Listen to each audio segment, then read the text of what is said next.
Hi, everyone. My name is Jason. Hope you are well today. I am the pastor of Storied Church. If I don't know you, nice to meet you. Also, on the video with me today is the chairperson of our leadership team, Tim Woody.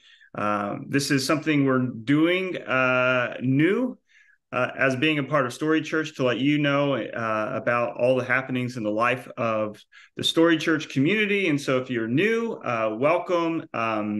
You get to know a little bit about our community life and some of the inner workings of the community life. And if you are a regular attender, member of Storied Church community, I think it's just good to know about what's happening in the life of the Storied Church community. We just want to say that we're grateful for each of you and thank you for taking the time to watch this video. And so I hope you will.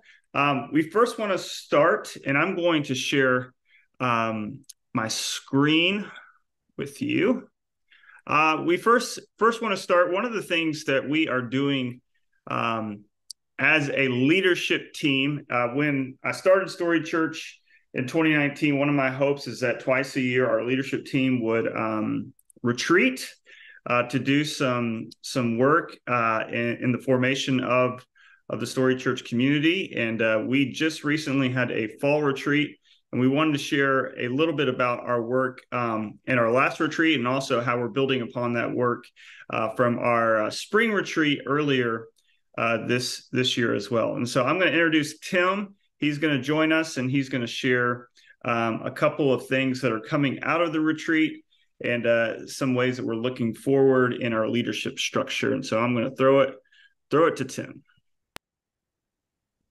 Very good. Thank you, Jason. I appreciate your words. I also want to take this moment to thank the folks on the leadership team.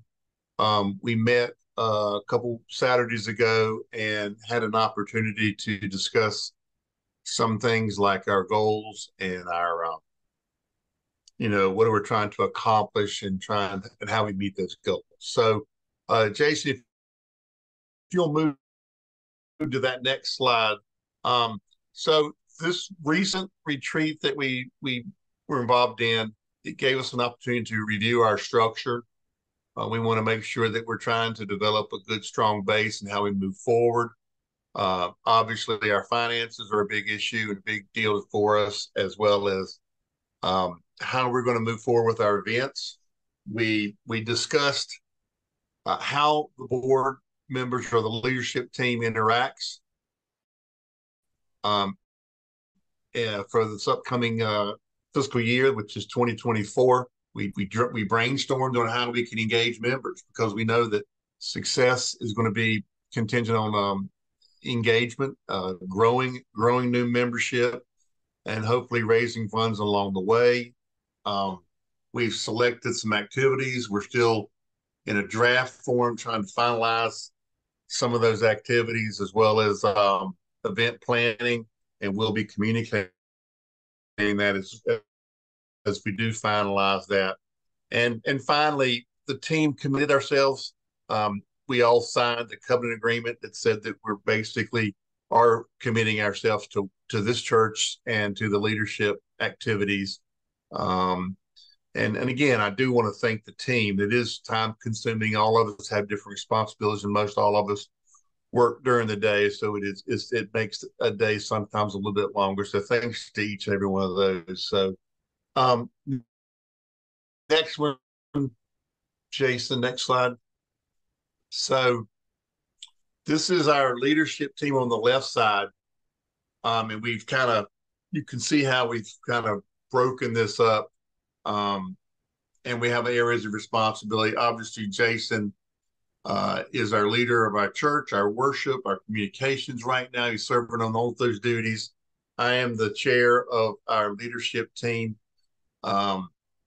My goal, I think, is to try to help keep the trains on the track and maybe some of the HR and support functions. Elaine is overseeing our facilities and our trustees. She is very instrumental in helping us identify and land our new space. Louise is overseeing our finances, which deals with our budget tracking, reporting, monitoring. Currently, we do not have a treasurer. We want to have a treasurer. Um, it's basically treasurer from. Um, it's kind of a checking a box on accountability. Um, Heather is overseeing our hospitality and social media. She's doing a great job for us right now. That's a new member. We're excited to have her on board. Both Amy and Louise is doing double duty here. They're involved in our community engagement. Uh, this deals with our community partnerships, outreach events. If we're doing some mission work, they had a strong presence this past year. And finally, the spiritual formation. Again, you can see how this is sort of broken down into internal, external. Spiritual formation. Gaddy and Bradley are on it. Bradley rolls off this year, so he has vacated that role.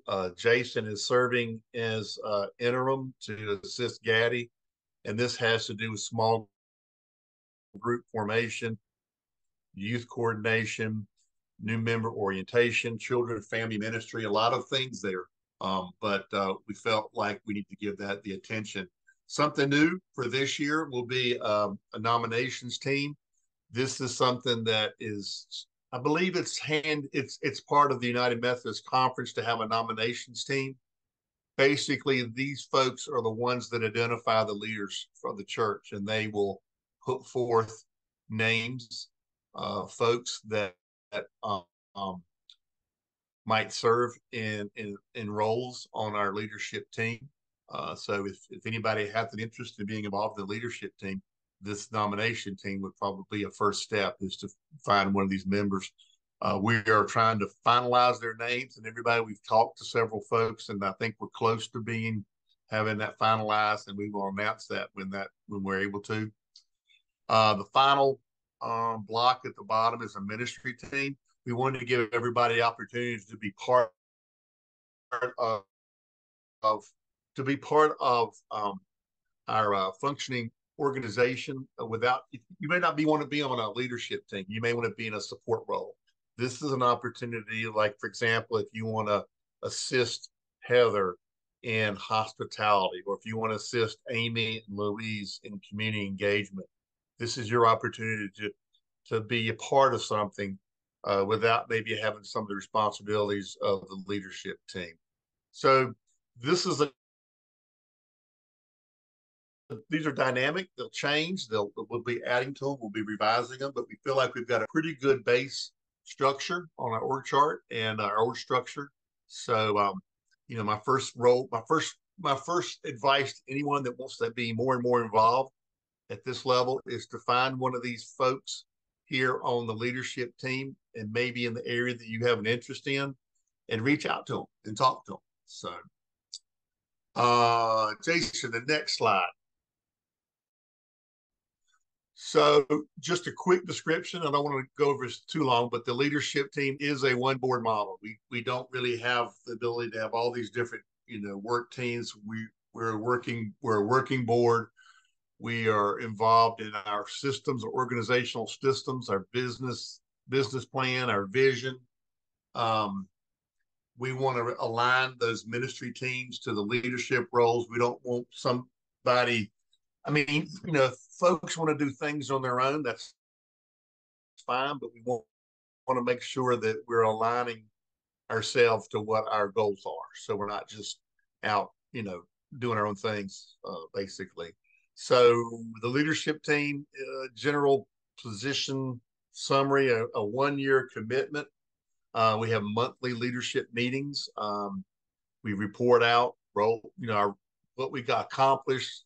We address our roles and responsibilities, and we coordinate with those ministry teams. So if you have an individual on the ministry team that's in your area of focus, then you work with them. And needless to say, represent Storied Church values. That's pretty important. We want to be together in how we move forward. Some examples you see there, we developed an org structure management system. We're looking at how we collect and analyze feedback. We've done some surveying. We want to make sure that we're very deliberate about how we move forward with our activities. The ministry team on the right side, that they're not a board member, they're non-voting, they're basically event-based. So if you have a particular interest in something, maybe it's food insecurity, this is an opportunity to maybe for moving that forward. Report out typically as needed. You may have an activity that only takes place once a year. So obviously your involvement throughout the year may not be needed, but just for the few months around your activity. And they person may be more boots on the ground, coordinating, volunteers or coordinating some type of resources or even a post review of the activity. So we know whether we did things right, whether we did things wrong. One thing that comes to mind is we typically do the Dogwood Festival at downtown Mebane. This is a great opportunity for the ministry team or individuals on the ministry team to get involved in that activity. And that way, everything doesn't fall on just a few people, kind of spreading some of the love. So, Jason, anything you want to add to what I just talked about?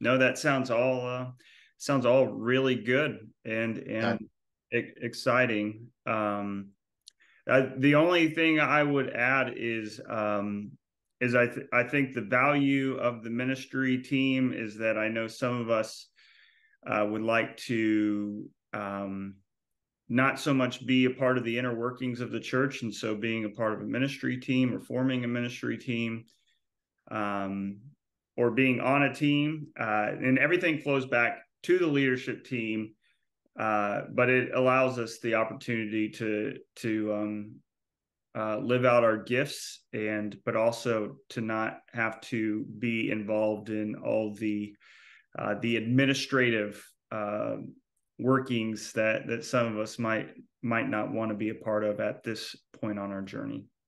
So I want to share one. We're really excited. So a little bit of context to the new space. And I probably have shared before, but to share again, especially if you're new and you're checking out Storied Church and you're kind of watching this, is that last December we some of us on the leadership team met for dinner, and we'll do it again this year. Just a reflection of the year, what we're excited about at Storied Church, and one of the things we said was just this eagerness for a new space. Not that we're unhappy at the museum, but we felt like the time was coming to an end, and so we wanted a new space. We love Mebane. The question we held is this space a permanent space? Is it a space we just have on Sunday morning? And so we had a lot of questions, and we sought out some different options. And as Tim has experienced, hearing the word no a lot, and so when Fifth and Washington, which is right next to Buffalo Lanes Bowling, which is literally on the corner of Fifth and Washington, came available at our worship time in Mebane, it was really exciting for us. I think as a church, a space to grow into, a space that our kids could gather, and so we are just really eager and excited for this space. And so our first gathering, as you might have heard or maybe hearing for the first time, will be our Christmas Eve worship gathering at 5:30 p.m. If you're with us in the next couple of weeks, we'll have flyers that you can go and hang in a coffee shop or the library, or give to a neighbor. And so we are really excited about our Christmas Eve worship gathering. And then we'll officially start every Sunday worship at Fifth and Washington, 10:30 a.m. on January 7th. And so we are just really excited. Some of the things we're hoping to, and in our proposed budget, we have put more money for an additional child care worker. Whether we can fund this or not is a question mark, but we would love to have 2 child care workers. Here's the reason is that parents are often left with the responsibility of being the additional adult volunteer, where parents, I think, just want that 20, 25 minutes of time to hear a sermon, to interact. And it would be great if the finances would work out and that we might be able to add an additional child care worker on Sunday to assist our current child care worker, Piper, who is really awesome and amazing. Another thing we would like to see is get-togethers for our youth. Our 6th to 12th grade youth would love to see programs develop for them. One of the things that we're in the workings that you might see in a week is that we're working on a Saturday evening bowling for youth, just to start some community, and we would love to see that kind of form and take shape this next year. And also, this is something exciting as well, is we want to do a Kids Serve Week, possibly in July. That would be like a VBS per se, but would integrate like service oriented and introduce some of the the community partnerships we partner with. And so we have some really exciting things that we like to see this next year. So here's how can you be more engaged. And one of the things that I want to, and I've mentioned this a couple of times, the church has changed and how we interact with the church has changed. And so I really want to ask that question to you. How can you be more engaged in the life of the church? Or what is your willingness to be engaged? What might you offer? And so some of the questions that we're asking is, what are your gifts, talents, and your passions? Are you willing to volunteer on a ministry team? Or how about volunteering for Sunday worship time? You might get an email once you've attended a few Sundays. You might get an email that's saying if you would like to volunteer and which ways you would like to volunteer. Invite you to fill that out, and if you're not on that email listserv, to reach out and to let us know. But how about volunteer on a Sunday? Read scripture or read a prayer. Help with communion, greet people. There's a lot of various ways to get involved in the life of the church that are meaningful and wonderful ways to offer our gifts. I also want to take a moment to share ways that we might be more connected to the body of Christ through a calendar and easy ways to access this calendar. And I will. If you go to the StoriedChurch.org website, you will see up at the top there is now a calendar link, and if you just click that, it's going to take you to the Storied Church calendar. And say you'll see when our leadership team is meeting this Sunday at 5 p.m. And also we have a Sunday evening small group on November 12th. And say you'd like to go to that, you click on that. And there is a link right there to a Sign Up Genius, and you can sign up for the small group and be connected that way. And our calendar goes a year out. And also, while we're here, also wanted to share ways that you might give. If you click Give, it will take you to our Give Now online page. And one thing that I specifically want you to see is that we post a budget report. It usually lags a couple of months just because of reconciling with the people who do our finances. But you can click the budget report, and you'll see total revenue for August, our expenditures for August. It says July, it should say August. Our year-to-date giving, kind of see where we are financially in our year-to-date community giving. And you can also see a couple of ways that you can give. You can make one-time recurring gifts. You can access your Breeze account if you need to make any changes. You can text give to this number, or you can set up your recurring through your bank and have it recurring check sent to our Storied Church. That is a real P.O. Box 1234. That is really ours. It sounds like sometimes it's a joke, but it is not a joke. That is really our P.O. Box. So yeah, I wanted to share that, and I'll go back to our slide. And again, as I want to mention, please reach out to anybody on our leadership team if there's ways that you would like to contribute. If you have ideas, thoughts, reach out to one of them, or reach out to myself, or reach out to Tim, and we'll connect you to whoever you need to be connected to. Last, I want to bring it to Tim. And I do, before Tim talks about finances, I like to kind of set up how the church talks about finances. Somebody told me a couple weeks ago, my other church talked about money all the time, and I hated it. And I was like, oh, so that story is a recurring story for a lot of people, and finances is messy.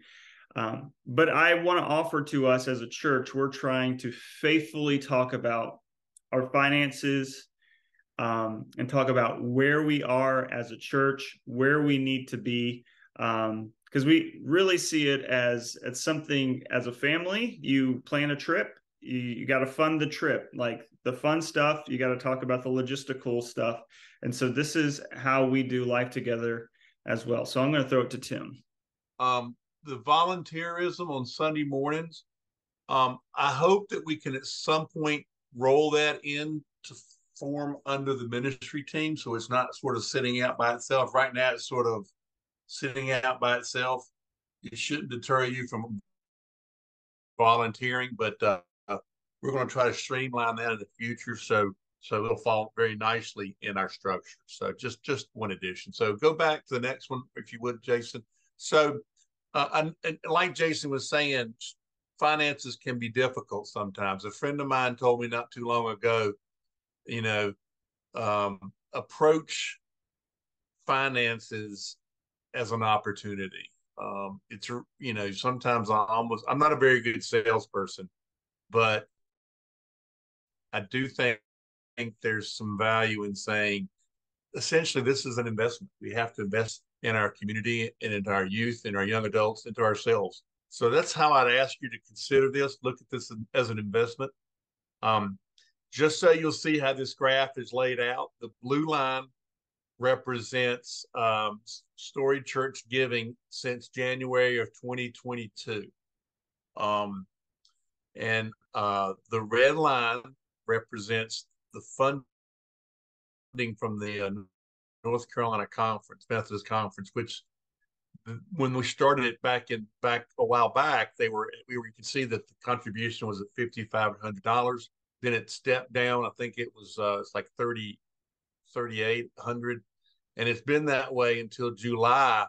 We were scheduled for a step down because that was a natural progression of a startup church like ours. However, the pandemic obviously threw a kink in a lot of things. And so you can see the step down that took place July 1. Jason and I were very concerned about that. And so we went back to the conference and basically solicited them to try to, to go back to where we were. We were successful in that. They've been very good at supporting us, and they've told us they want this church to be here. So I feel very good about that support that we're receiving. But we're going to have to recognize that we're going to have to make up for some shortfalls. The yellow line is the total income. So the yellow line is essentially the blue line and the red line added together. And that's what our income is. And then the green line is our expenses. So if you really want, if everything was in a perfect world, the green line and the yellow line would just be superimposed with each other. They would be right on top of each other. Now, in order for us to get to that, or at least get, or even get the yellow line above the green line for some padding, we're going to have to, one of two things has to occur. We have to either lower the green line, and that's obviously an option, or we have to raise the blue line. The red line is pretty much, it's there for at least for another year. So what our goal is to try to raise this blue line, which is the giving. This is all of us giving, raise that up to about where that peak is. We've obviously hit it on one occasion. You see, it was probably December of 2022. We want to be at that point.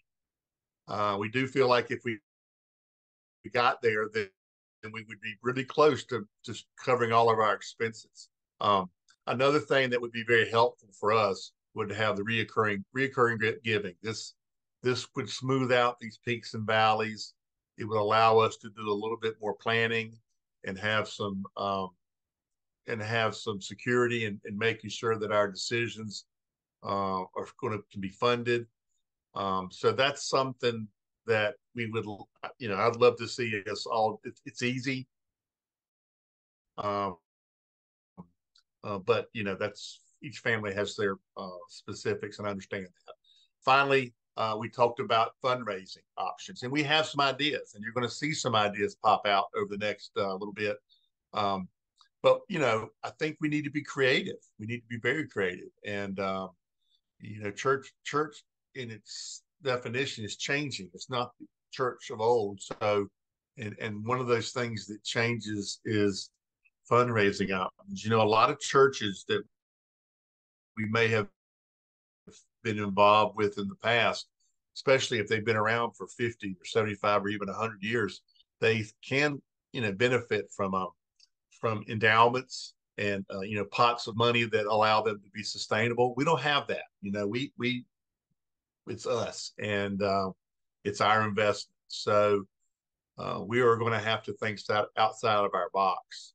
So as you move forward, think prayerfully about how you can support it. It can be through, again, ministry teams, leadership team, volunteerism, and one of those ways to support us obviously is financial. So hopefully we can get to where we need to be. But I think it's really important. I know that the leadership team felt like it was important to be very transparent with our congregation, with our parishioners, and make sure that they know that where we're at, so that there's no surprises down the road, and people have an opportunity to step up and be involved. So, anything I missed on that, Jason? No, I think that is good. Good. Yeah, I think we are I think we are growing, and we are learning, and and we're working towards, and one of the things we're naming is that we're going to have to be creative in funding outside of our congregation. So we're working towards some ideas that we hope will come to fruition in 2024 that will engage with people in our community who don't attend Storied Church, who they might become more involved in our community. So yeah. And I should add, excuse me, I should add that we were able to move from the museum to this new space. We were also fortunate to receive a grant, I guess it was last year, and we've been sitting on that grant. It's a grant specifically, I think it's kind of earmarked for rent and facility. So that grant will pay for our lease, help pay for our lease, but it's got an end date. So we want to be approaching our ability to be fully sustainable with all of our expenses. Like I said, the North Carolina Conference, the Methodist Conference, has been very generous with us, and I've been very pleased with how they've supported us. But and we're in a great spot to be able to move to a larger facility, a nicer facility, to hopefully gain more members and more attendees, and hopefully that will also translate into some spreading some of the giving out, so more people can participate and be less burdensome on individuals. So anyway, I needed to throw that in there. So. Yeah, thank you. Last, we want to end with, since you're watching this online, obviously we're going to do this in person as well, but would love, this is on YouTube, and would love for you to drop in the comments just to hear what your hopes and dreams for Storied Church are. And so if you would share that with us, that would be wonderful. Thank you for your time and your willingness to see some of the inner workings of the life of the church and how you might be engaged, and also give thanks to Tim and the rest of our leadership team who are really engaged in a lot of the formation of this community. And so we are very grateful. And so thank you again, and feel free to reach out if you have any questions.